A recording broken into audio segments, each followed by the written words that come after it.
राज्यसभा के चुनाव आज जम्मू कश्मीर में हुए हैं और आज सुबह से ही जितने भी वादी जम्मू कश्मीर में एमएलएज हैं उन्होंने आज श्रीनगर के असेंबली कॉम्प्लेक्स में आकर अपना वोट कास्ट किया है और अब से कुछ देर पहले नताइज भी सामने आ चुके हैं। आपको याद दिलाए कि जम्मू कश्मीर में 3 नेशनल कॉन्फ्रेंस से अब राज्यसभा यानी कि अपर हाउस एल्डर्स हाउस में जाएंगे और एक जो है भाजपा से जाएगा। लेकिन सबसे बड़ा सवाल आज ये है कि जो 4 वोट्स है वो किसने और कहां से ये 4 वोट्स आए हैं और भाजपा के खीमे में गए हैं। आपको याद दिलाए जब वाइस प्रेसिडेंट इलेक्शन पूरे देश भर में था और भाजपा के पास राज्यसभा और लोकसभा में जो है एनडीए के पास खाली 426 वोट्स थे, लेकिन 450 वोट्स भाजपा को एनडीए को वहां पे हासिल हुए हैं और वही सब अब जम्मू कश्मीर के राज्यसभा इलेक्शंस में भी हुआ है और जम्मू कश्मीर में भी राज्यसभा में 4 वोट्स भाजपा के खीमे में चले गए, जिसके चलते भाजपा के जो कैंडिडेट सत्य शर्मा जो कि भाजपा के प्रेसिडेंट भी है उन्होंने यहाँ पे एक जीत हासिल की है, एक राज्यसभा सीट, यानी कि अब वो जम्मू कश्मीर को राज्यसभा यानी कि एल्डर्स हाउस में जो है रिप्रेजेंट करेंगे। आपको याद दिलाएंगे कि भाजपा के पास खाली 27 वोट्स है, लेकिन भाजपा को जो है यहाँ पे 31 के करीब वोट्स हासिल हुए हैं, जिसके चलते सत्य शर्मा ने यहाँ पे जीत हासिल की है। लेकिन सबसे बड़ा सवाल ये 4 वोट्स कहाँ से आए हैं? क्या नेशनल कॉन्फ्रेंस के खीमे से ये 4 वोट्स गए या यहां के जो इंडिपेंडेंट कैंडिडेट्स हैं उनके खीमे से वो 4 वोट्स गए? हालांकि नेशनल कॉन्फ्रेंस के वाइस प्रेसिडेंट और जम्मू कश्मीर के वजीर आला उमर अब्दुल्ला ने आपसे कुछ देर पहले एक एक्स पे पोस्ट किया है और उसमें उन्होंने क्लियरिफिकेशन दिया है कि हमारे खीमे से यानी कि नेशनल कॉन्फ्रेंस के खीमे से कोई भी वोट नहीं गया है और रिटर्निंग ऑफिसर के पास जा सकते हैं और देख सकते हैं कि हमने किन को वोट डाला है।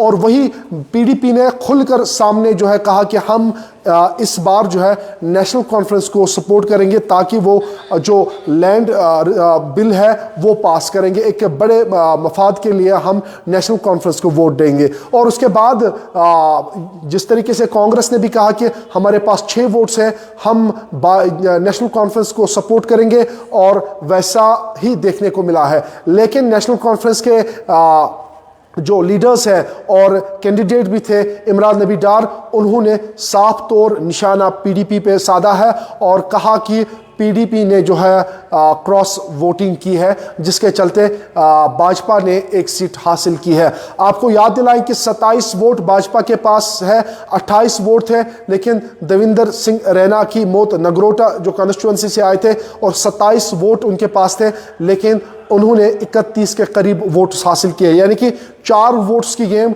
4 वोट ने पूरा नक्शा ही बदल दिया है। हालांकि भाजपा दावा कर रही थी कि हम 3 सीट्स यहां पे हासिल करेंगे और नेशनल कॉन्फ्रेंस ने कहा था कि हम 4 सीट्स को जो है क्लीन स्वीप यहां पे करेंगे, लेकिन 3 सीट जो है नेशनल कॉन्फ्रेंस के खीमे में चली गई है और 1 भाजपा के खीमे में चली गई है। आपको याद दिलाएंगे कि नेशनल कॉन्फ्रेंस जो है जिस तरीके से पार्टीज का एक चीफ विप होता है और वो रिटर्निंग ऑफिसर को क्लेम भी कर सकते हैं कि आप हमें डेटा दीजिए कि हमारी पार्टी में से किसने किन को वोट दिया है, वो एक अधिकार होता है। नेशनल कॉन्फ्रेंस पीडीपी के पास भी वैसा ही है और कांग्रेस के पास भी वैसा ही प्रोसीजर है। लेकिन जो इंडिपेंडेंट कैंडिडेट्स है वो ना क्लेम कर सकते हैं, ना उनको पता चल सकते हैं कि उन्होंने वोट किन को डाला है। ये हम ये कह सकते हैं कि जो इंडिपेंडेंट कैंडिडेट्स है कहीं ना कहीं उनका जो वोट है वो भाजपा को चला गया है, या हम ये कह सकते हैं कि नेशनल कॉन्फ्रेंस के खीमे से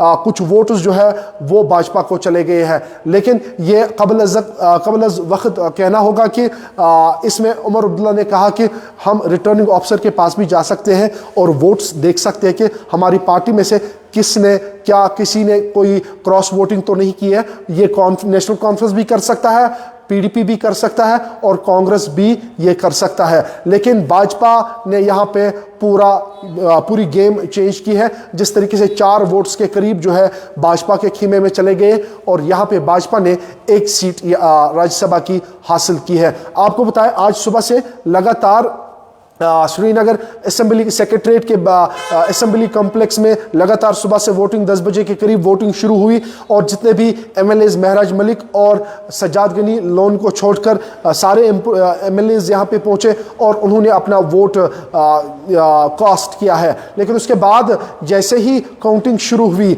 नेशनल कॉन्फ्रेंस के 3 जो कैंडिडेट्स थे उन्होंने जीत हासिल की है और उसके बाद भाजपा के खीमे में जो है कोई भी सीट लास्ट तक नहीं गई, लेकिन आखिरी चौथी जो सीट है वो भाजपा के खीमे में चली गई। आपको याद दिलाए 2015 में भाजपा के खीमे में 2 राज्यसभा सीट्स थी, लेकिन इस बार उन्होंने 1 हासिल की है। और जिस तरीके से भाजपा के पास 27 वोट थे, लेकिन 31 के करीब वोट्स उन्होंने हासिल किए हैं। 4 वोट कहां से आए? कौन है ये 4 एमएलएज जिन्होंने भाजपा को हिमायत की है? हम क्या ये कह सकते हैं कि जो इंडिपेंडेंट कैंडिडेट्स हो या नेशनल कॉन्फ्रेंस के खीमे में हो या पीडीपी के खीमे में हो या कांग्रेस के खीमे में से कौन ऐसे 4 है जिन्होंने भाजपा का जो दामन है वो थाम लिया है?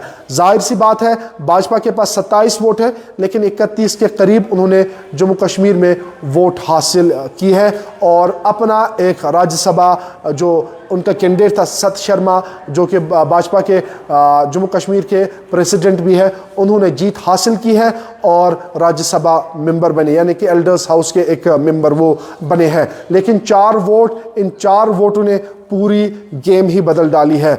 आपको बताया कि नेशनल कॉन्फ्रेंस ने 4 जो कैंडिडेट्स है वो दिए थे, लेकिन आखिर में जो इमरान नबी डार जो कि नेशनल कॉन्फ्रेंस का एक कैंडिडेट था, उन्होंने आखिर में मीडिया से बात करते हुए कहा कि जो पीडीपी है उन्होंने क्रॉस वोटिंग की है। लेकिन पीडीपी ने कल खुलकर फैसला लिया कि हम नेशनल कॉन्फ्रेंस को इसमें सपोर्ट करेंगे और उसके साथ साथ कांग्रेस ने भी ये खुलकर कहा कि हम नेशनल कॉन्फ्रेंस को सपोर्ट करेंगे। और उसके साथ साथ एमएलए लंगेट जो खुर्शीद अहमद है, उन्होंने भी सुबह कहा कि हम भाजपा को दूर रखेंगे और नेशनल कॉन्फ्रेंस को वोट देंगे। लेकिन आखिर ये 4 कौन है? एक बड़ा सवाल, ये 4 एमएलएज ऐसे कौन है जिन्होंने भाजपा का दामन थामा है और भाजपा को जो है यहाँ पे जीत दिलाई है? और हम ये कह सकते हैं कि क्या इन जितने भी एमएलएज हैं, इनमें से जो बीजेपी के बाकी जो अपोजिट पार्टीज हैं, इनमें ऐसे 4 कौन से एमएलएज हैं जो भाजपा के खीमे में चले गए और भाजपा के कैंडिडेट को जीत दिलाई है? आपको याद दिलाए, एलओपी सुनील शर्मा ने पहले ही कहा कि नेशनल कॉन्फ्रेंस के एमएलएज बिकने के लिए तैयार है, लेकिन हम उनको नहीं लेंगे, क्योंकि ये सुनील शर्मा के अल्फाज हैं। उन्होंने कहा कि हम उनको कतन भी नहीं लेंगे क्योंकि उनके हाथ खून से रंगे हुए हैं। ये बात एलओपी ने कही है और उसके बाद आज बिल्कुल साफ तस्वीर है, 4 एमएलएज के करीब दूसरे भाजपा के खीमे में चले गए और भाजपा के कैंडिडेट को यहाँ पे जीत दिलाई है। और सबसे बड़ी बात यह है कि नेशनल कॉन्फ्रेंस ने 3 अपने राज्यसभा जो सीट्स है वो यहाँ पे हासिल की है और भाजपा ने 1 सीट हासिल की है। लेकिन बड़ा सवाल यह है कि ये 4 नंबर कौन है? 4 एमएलएज कौन है? 4 जो लेजिस्लेटिव मेंबर्स है ये कौन है? क्या ये इंडिपेंडेंट कैंडिडेट्स है? क्या ये नेशनल कॉन्फ्रेंस के हैं? क्या ये पीडीपी के हैं? क्या ये कांग्रेस के हैं? या जितने भी, चाहे महराज मलिक की बात करेंगे या जो एमएलए लंगेट है उनकी बात करेंगे, इनमें से कौन ऐसे एमएलएज हैं जिन्होंने जो है 4 जो वोट है वो भाजपा के खीमे में डाले और भाजपा को यहाँ पे मजबूत किया है? भाजपा का जो एक कैंडिडेट है सत शर्मा, उन्होंने यहाँ पे जीत हासिल की है। 4 नंबर और 4 एमएलएज ऐसे कौन है जिन्होंने जो है क्रॉस वोटिंग करके भाजपा जो कैंडिडेट है बीजेपी के प्रेसिडेंट सत शर्मा, उन्होंने जीत हासिल की है। और भाजपा का जश्न आज हमने श्रीनगर के सेक्रेटरीट के बाहर देखा। भाजपा के वर्कर्स वहाँ पे आए हैं और जमकर जो है वहाँ पे जश्न मनाया। और उसके साथ साथ नेशनल कॉन्फ्रेंस के खीमे में कुछ खामोशी छाई थी। हालांकि 3 सीट उन्होंने हासिल की है, लेकिन उसके बावजूद भी वो खामोश रहे। इसकी वजूहत क्या है? क्या उमर अब्दुल्ला जो है रिटर्निंग ऑफिसर के पास जाएंगे और वहाँ पे डिटेल्स तलब करेंगे और उसके बाद दूध का दूध पानी का पानी? आगे आने वाला वक्त ही बताएगा ऐसे 4 कौन से कैंडिडेट्स हैं जिन्होंने भाजपा को वोट दिया है और उसके बाद भाजपा के कैंडिडेट को यहाँ पे जीत दिलाई है। बाकी अपडेट्स आप तक पहुँचाएंगे, तब तक आप देखते रहिए जेके न्यूज़ पॉइंट।